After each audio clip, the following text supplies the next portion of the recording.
but by what's in his heart. As long as a righteous heart that yearns to aid others beats within your chest, no matter where you go or what you have achieved, you may be called a hero. That all sounded pretty profound.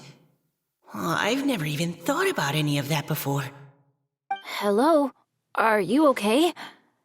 Maybe we should return, lest Noelle be forced to wait on us. Oh, sure.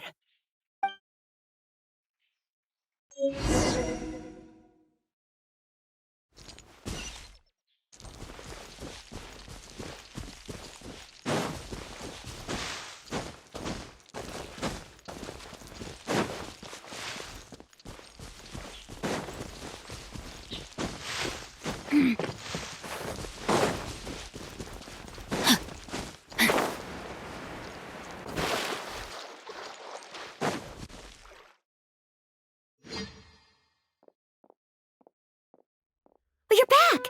Did everything go smoothly? Do you need a cloth to wipe the sweat from your brow? No need, thanks. All clear. There's no danger in the vicinity.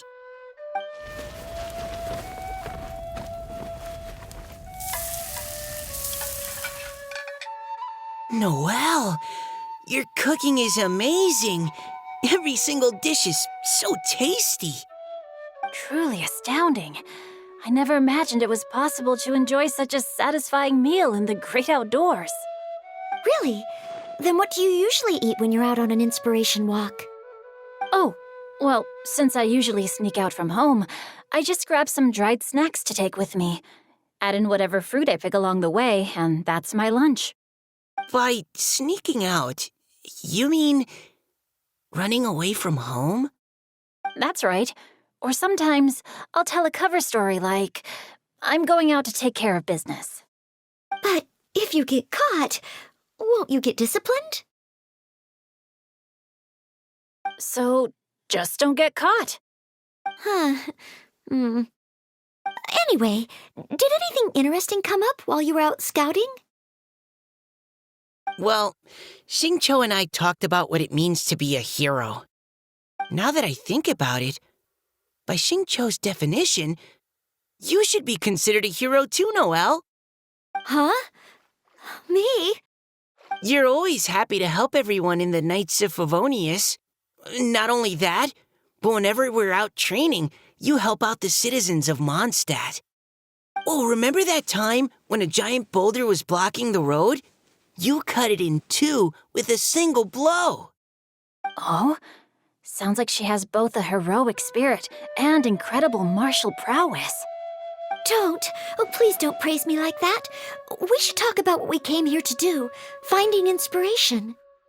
Miss Hu Tao said something about pocketing our poetic thoughts. But so far all we've done is gather some firewood and cook lunch. I have no idea what to write. You can write about anything. Looking at Cor Lapis, one can't help but wonder if one's own heart is as bright and clear as jade. Observing silk, so bright and beautiful, one pauses to consider whether it ever feels the sadness and sorrow that humans do. So we have to connect our internal world with the external one? Exactly.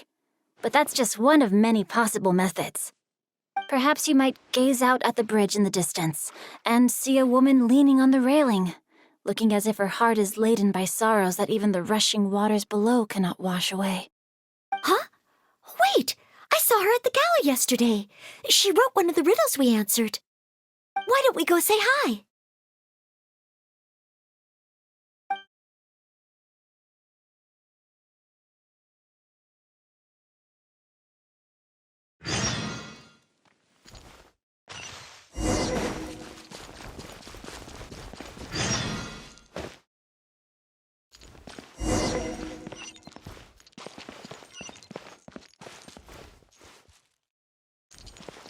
Time to act.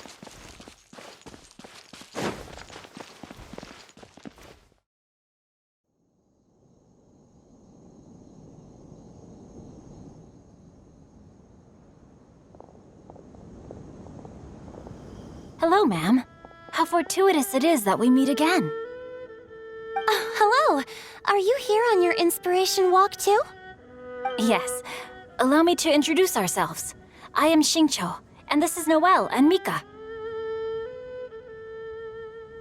Thank you for accepting our answer to your riddle yesterday. Oh, don't mention it. It's all in good fun. I'm Kelly Roe. So, Miss Caliroe, are you from Fontaine? That's right. I was traveling in the area and just happened to see there was a poetry event being held at Stone Gate. It looked fun, so I thought I'd drop in. Your riddle yesterday made quite an impression on me. It was uniquely evocative. Have you studied Liyue poetry before? I haven't, actually. I've just picked up a few things here and there from chatting with people throughout my travels. Amazing! So you're a natural poet. We noticed you standing on the bridge from quite some distance away. Are you drawing poetic inspiration from the flowing current beneath your feet? I haven't finished my poem yet. The water here was just so peaceful and calming.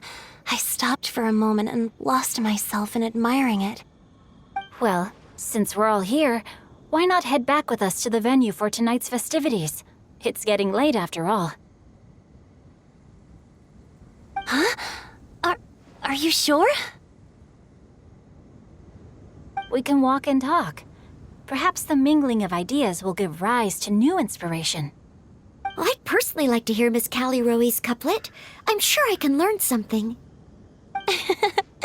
Well, if you're all in agreement, I've got no reason not to join you.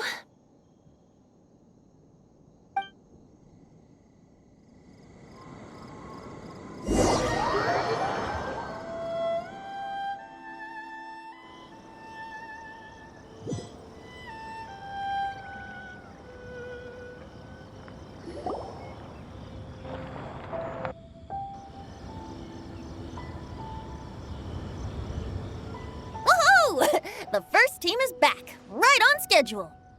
Huh? The others have yet to return? Come on! Let's hurry!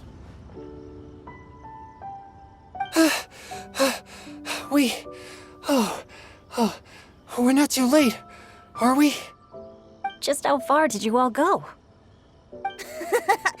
Everyone catch your breath. Come on, deep breaths. 1, 2. Now, don't panic. The party hasn't started yet. We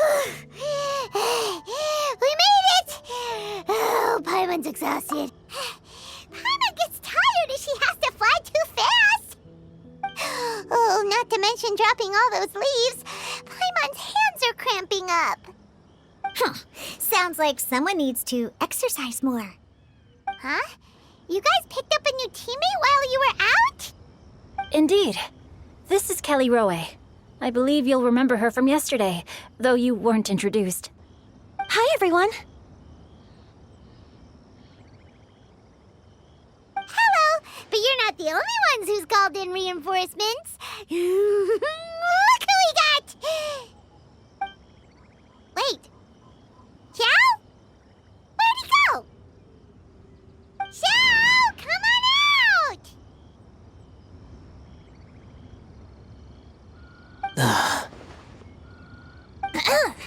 Now that we've all regrouped, let's... Scratch that. Looks like we're still waiting on my co-host.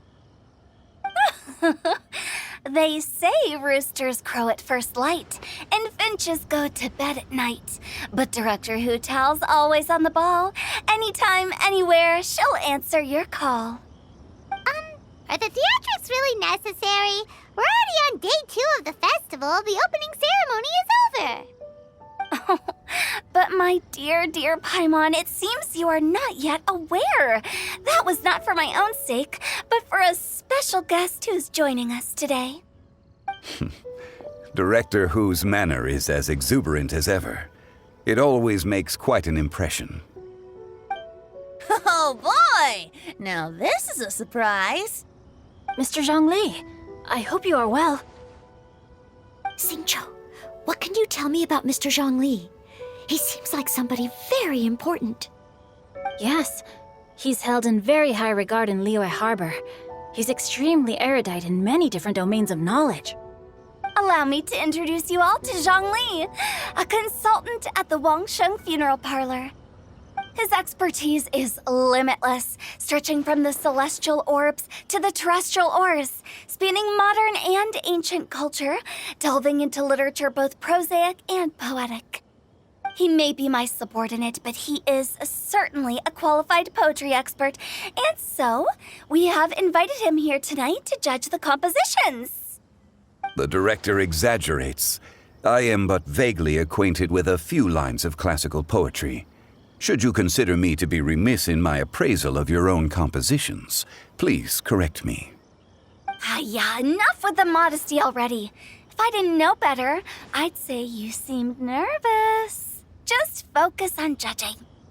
Please rest assured that I shall rise to the occasion, Director.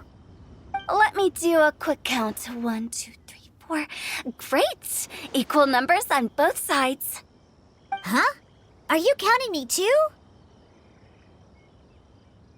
Okay, fine. But consider this a favor. With our Fontaine friend present, perhaps we should rename this event to the Three Nations Congenial Poetry Gala. Also, I'm just noticing that Paimon should only count as a half teammate at most. That kind of puts Team Traveler at a bit of a disadvantage. Well, how about this? I'll join in as well.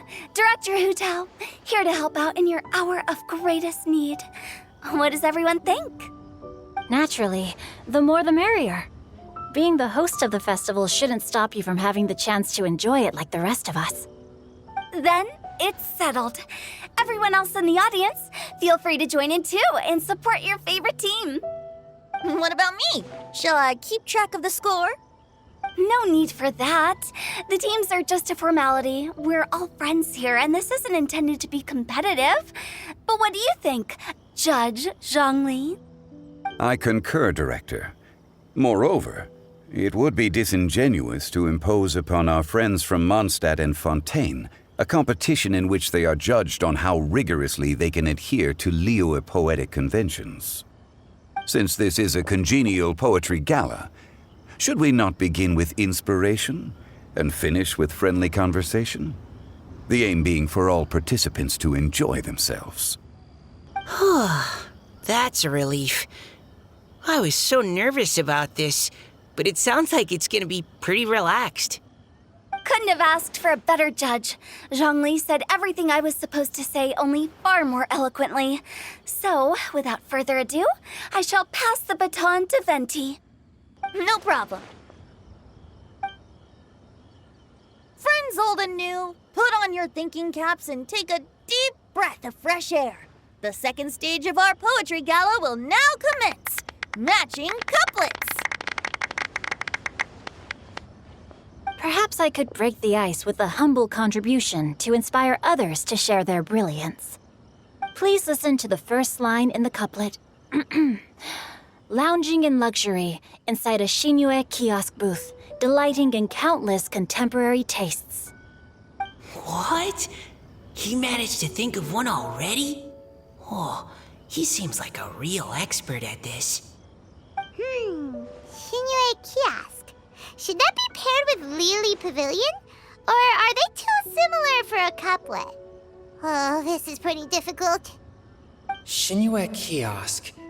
Contemporary tastes? I guess I should pair the modernity of their VIP dining experience with an emblem of the past.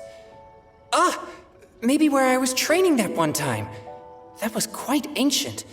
The weather was terrible that day. Okay, I got something. Surrounded by history, outside a Tianheng Pass pavilion, as lightning sets the boundless tenebrous skies ablaze. Wow! Chaoyun completed the couplet! Shinue Kiosk is a renowned modern restaurant, while the mountain pass of Tianheng is a prominent historical landmark. These two iconic locations form a complementary pair. The imagery also contrasts rather well between the two halves of the couplet, one half describing a leisurely and comfortable indoor scene, the other portraying a hazardous outdoor scenario where there is no protection from the elements. Huh? I was just describing what I experienced that day. I guess I just got lucky. Alright then. I guess I'll start the next couplet. Mind pines for Mingyun, flesh confined to Qingse, spirit striding high on Zheyun's clouds. Oh, Chongyun, you dark horse. Looks like you came to play today. This conjures the image of one with lofty aspirations, whose life is limited to a small town, but who awaits the opportunity to one day ascend above the clouds. The use of various locations for their symbolism is quite novel indeed. Oh! Soul shines like jade stone, dressed in finest silkware. Lucent heart still beats within me now. Wow, how did Noelle do that? A superb line. It employs the metaphor of precious stone to describe one of noble and moral character, with a pure and clear heart. The symbolism in this case is centered around objects, truly the work of a skilled poet. That was a commendable couplet. All thanks to your guidance while we were out on our inspiration walk. I'd like to start the next couplet.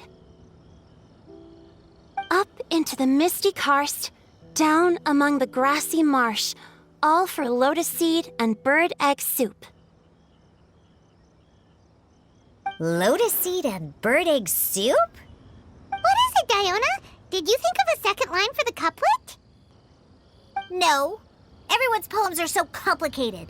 I need more time just to understand them. But when I heard lotus seed and bird egg soup, it made me think of berry and mint burst. Maybe because I mixed a similar drink recently.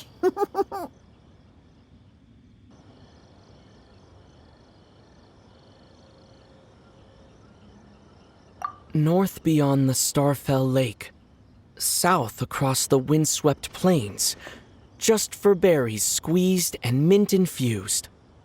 No wonder everyone praises the traveler so highly. You answered so quickly.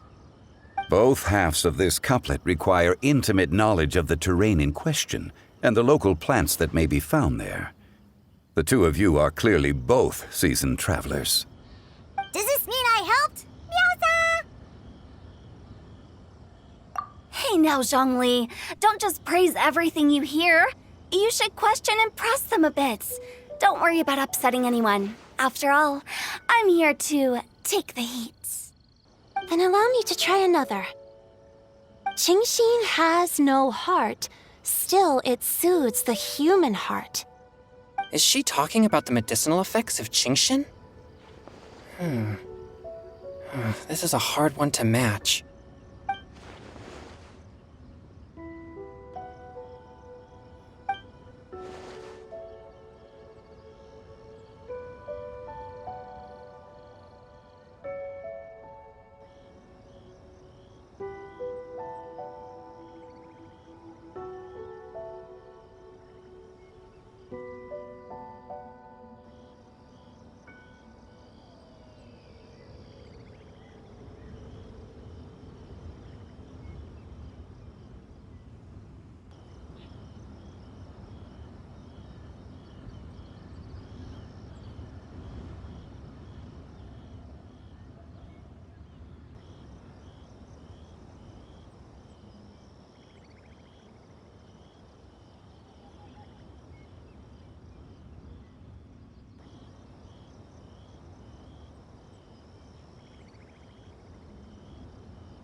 Sweet dream is no dream, yet it nurtures people's dreams. Sweet dream. Does that really match? Since the suitability of the match has been queried, I shall act according to the director's wishes and ask you, what is the link between Sweet Dream and Qingxin?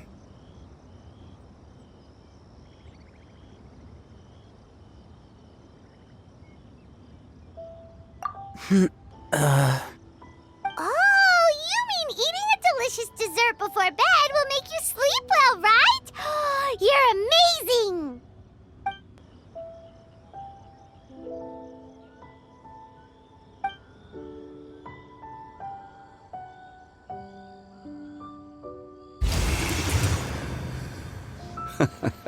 Then I agree.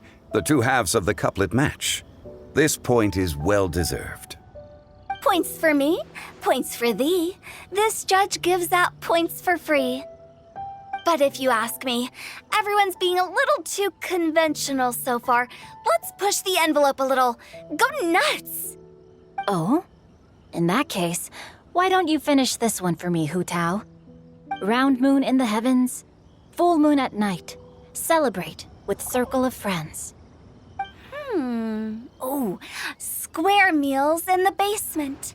Big bowls of rice, decorate with cuboids of meat. Huh? What the? Ah, we have ourselves a pedant's couplet. The two halves have no thematic connection, yet each word has its perfect parallel, meaning the two halves do form a cohesive whole. The strict pairings make this no easier to achieve than a thematically coherent couplet. Blah, blah, blah, blah, blah, blah, blah. So verbose. Zhongli, just tell me if I got a point or not. Of course you did. I presumed it went without saying. Ahem. Through Cheongji, I walked 100 miles. At Guili, I ended my march. In Dihua, the silver grass grows in 2 styles, but horsetails don't trot out the marsh. From vendors, I bought some 15 steaks. At dinner, I sizzled the lot. At pressure, the tenderloin cooks in 2 ticks, but 15 won't fit in the pot. Huh? So that's a pedant's couplet. Paimon thinks she can do that too. I thought of one. Wolf hooks can't hook Baron Bunny. Aw, that's a cute couplet. Sweet flowers can't outsweet Sister Barbara. Huh? Now that's the passion we like to see. Although, unfortunately, your response was technically 1 word too long. In that case, Whopper flowers can't whop Jumpy Dumpty. Oh, this Mondstadter's got talent. I'm so relieved I at least managed to get one. Nestling by a roaring fire, scent of tea wafts from the stove, reading through the heart of clear springs. Wow, Noelle came up with another one! Come on, match the couplet. Paimon knows you can do it.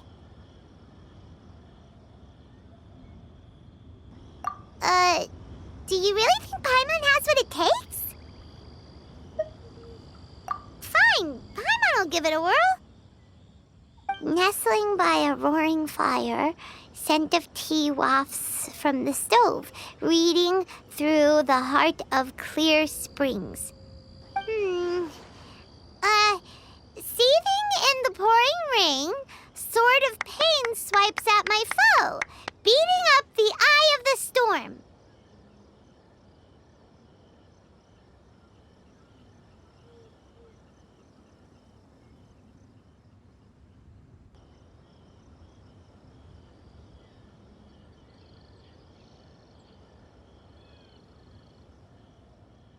What? Really? Yes, very good. The image of challenging powerful foes in the harshest of conditions seemed to manifest before my eyes, and it was perfectly juxtaposed against the atmosphere of leisurely reading with a cup of freshly brewed tea. Really? Maybe Paimon has a knack for this after all. It appears that my services as a judge are no longer needed.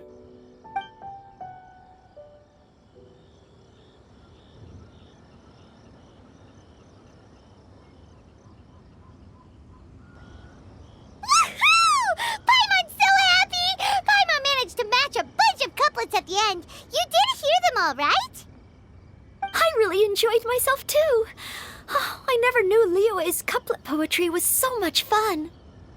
You were amazing today, Noelle. You did so many couplets.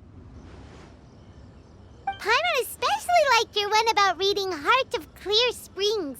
Paimon never could have thought of that.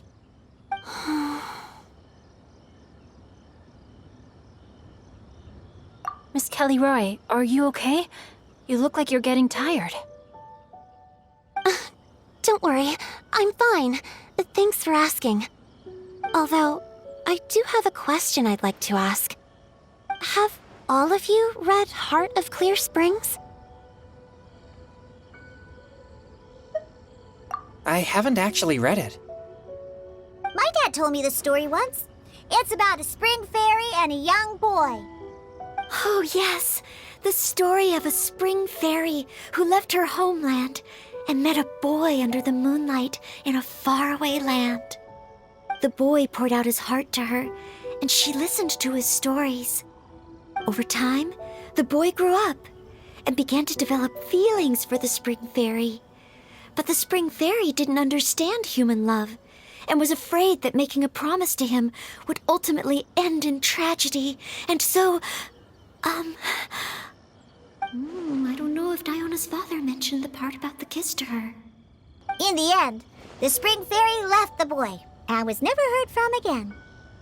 Oh, yes, that's it. Many years went by, and the boy became an old man, but he never stopped believing that the fairy was real and not just a dream. Sounds like a tragic tale. So, what do you guys think of the spring fairy in the story? I'm sure she made her decision with the best of intentions, but the boy couldn't hope to understand why she left. It's a shame that the misunderstanding never got cleared up. Well, do you think she should go back and see that boy again if she ever had another chance? Now? But isn't he an old man by the end of the story? Isn't it a bit late? What if it just led to more regrets? Oh, sorry. Oh, maybe I'm being too pessimistic. If Paimon was that boy... Actually, Paimon would definitely want to see the spring fairy again, no matter how old Paimon got. After all, she's the love of his life, right? I see. Oh? Looks like the party's still going strong over here. Are you coming up with more couplets? Need my help? Stick to hosting, Tone Deaf Bard. If you get involved, you'll only match every couplet yourself and not leave any for the rest of us. I never knew you had such a high opinion of my abilities, Paimon. But the couplet games are all over now. Tomorrow's theme is freestyle poetry. Do we have to share our own poems with everyone? That's right. If you're not feeling confident, don't worry. It's never too late to register for Venti's Poetry Cram class. I'll sign up. Oh, me too. Hold on there, Buster. Before you start peddling your classes, just how much freedom is there with this freestyle poetry exactly? Aren't there any requirements at all? It's as free as the winds that blow. And there's nothing freer. There are no limits to genre, form, content, or anything else. So long as it comes from the heart, you're welcome to put it into poetry. Give it a try. There's no better chance to express your innermost thoughts.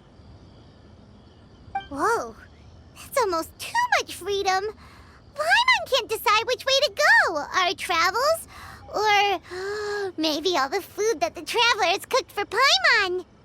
Will you come too, Kelly Roy? Paimon wants to see what you write. Oh, yes. I'll be there. Ugh, my nose is starting to itch again. All right, I shall leave you to privately ponder your poems and bid you all good night. See you tomorrow.